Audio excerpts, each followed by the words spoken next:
నాటకం చూడాల్సి వస్తే ముందు వరుసలో కూర్చుంటాం. అదే సినిమా చూడాల్సి వస్తే వెనుక వరుసలో కూర్చుంటాం. ముందు వెనుక అన్నవి సాపేక్షం. సబ్బును తయారు చేయాలంటే ఆయిల్ కావాలి.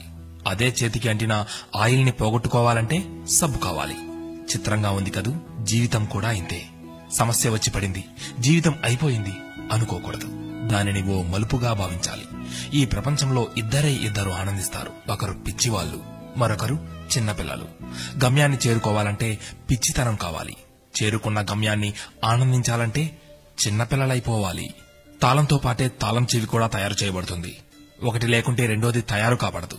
అలాగే పరిష్కారం లేకుండా సమస్య కూడా రాదు. తోటా కంటే శక్తివంతమైనది మాట. ఒక్క మాటతో సంబంధం తెంచేసుకోవచ్చు.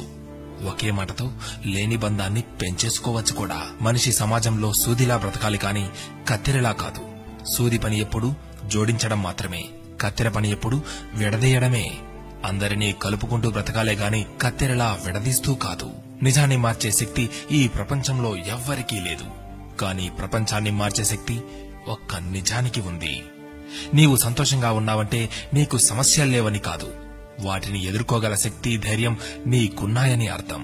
స్నేహితుడిని నీ దుఃఖ సమయంలోనూ, యోధుడిని యుద్ధంలోనూ, భార్యను పేదరికంలోనూ, గొప్ప వ్యక్తిని అతని వినయంలోనూ పరీక్షించాలి. చేసిన తప్పుకు క్షమాపణ అడిగినవాడు ధైర్యవంతుడు. ఎదుటి వారి తప్పును క్షమించగలిగిన వాడు బలవంతుడు. కష్టం అందరికీ శత్రువే, కాని కష్టాన్ని కూడా చిరునవ్వుతో స్వీకరిస్తే అది సుఖమై నిన్ను ప్రేమిస్తుంది. ఓటమి లేనివాడికి అనుభవం రాదు, అనుభవం లేనివాడికి జ్ఞానం రాదు. గెలిచినప్పుడు గెలుపును స్వీకరించు, ఓడినప్పుడు పాఠాన్ని స్వీకరించు. ఓడిపోయి విశ్రాంతి తీసుకుంటున్నప్పుడు ఆ ఓటమి నేర్పిన పాఠాన్ని చదువుకో. నీవే గెలుస్తావు. ఎవరికైనా ఉండేది రోజుకు 24 గంటలు మాత్రమే. గెలిచేవాడు ఆ 24 గంటలు కష్టపడుతుంటాడు. ఓడేవాడు ఆ 24 గంటలు ఎలా కష్టపడాలా అని ఆలోచిస్తుంటాడు. అంతే తేడా.